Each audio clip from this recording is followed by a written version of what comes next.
Alright guys, PacOslim here with the PacOpinion, and today I'm talking about the developer diary for Injustice.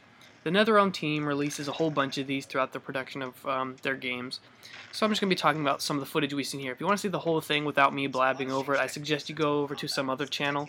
I suggest Dinosaurs, he makes some great stuff, he has it up on his. So, we're going to just be looking at some of the footage here. Now, we get a better look at the gameplay, and yeah, some of the stuff here you may notice, you may have already seen before, but some of it has some interesting stuff, and I'll mention that when that comes up. Here they are talking about, basically, they were given a whole bunch of new systems to work on this stuff and lighting stuff so that they can make it look like the characters are coming straight off the page. And I admit, it looks really good. Grundy looks good here. Flash looks really nice. We get a better look at a lot of the backgrounds in this trailer, and it's not just short little clips this time around. Well, it still kind of is, but you get, I'd say, longer views at some of the backgrounds and more completed versions of the backgrounds.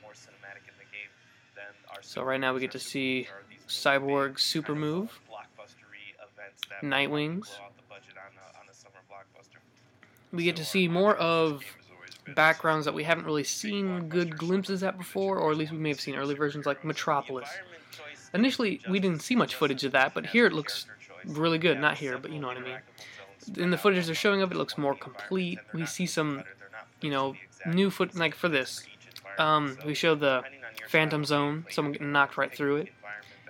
Now, I haven't seen this before, getting knocked through a billboard all the way down to the bottom of a building. This stuff looks new. Or at least, it was done differently in the past.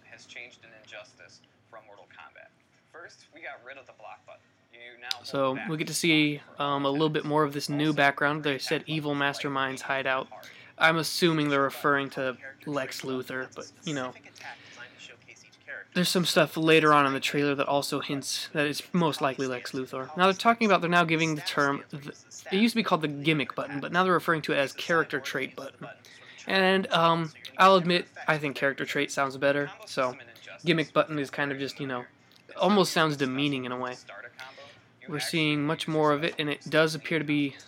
Now, this looks like a lab, and a lot of the stuff you'll see in the background, to me, a lot of this looks like Lex Luthor equipment. It's purple and green. I mean, I doubt it's the Joker, maybe.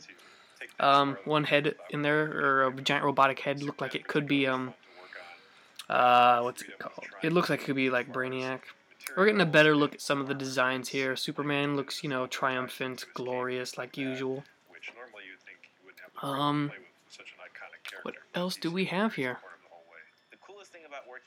Like I said, if you want to see these interview portions, I suggest you look elsewhere, but, you might be able to hear a little bit under my blabbing. We're seeing some of the ending animations that they've been talking about, and some of the intros. We see a grab. We see some more environmental effects, more footage of Catwoman. I haven't seen a lot of footage of Catwoman, but we're seeing a little more here. Another ending animation. Intro. This is actually Flash's exit animation after he wins the fight. The opponent will be kneeling, and basically after you finish a fight, your opponent isn't laying on the ground like they should be. They just they hit the ground and then they get up on their knees or something, and then an ending animation takes place. And in the case of Flash, he does a little move just to make sure the person stays down. We're seeing some in-depth look at some, at least a little more in-depth look at some of the characters. We're seeing some Grundy chain combos, which is his character trait button.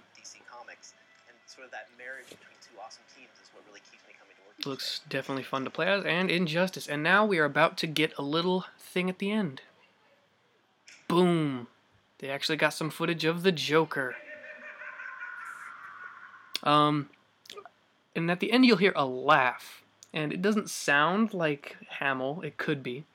But it's kind of mysterious. So who do I think it is? I think they're actually using Richard Epcar, who did the voice of Joker in MK vs. DC. I could be wrong.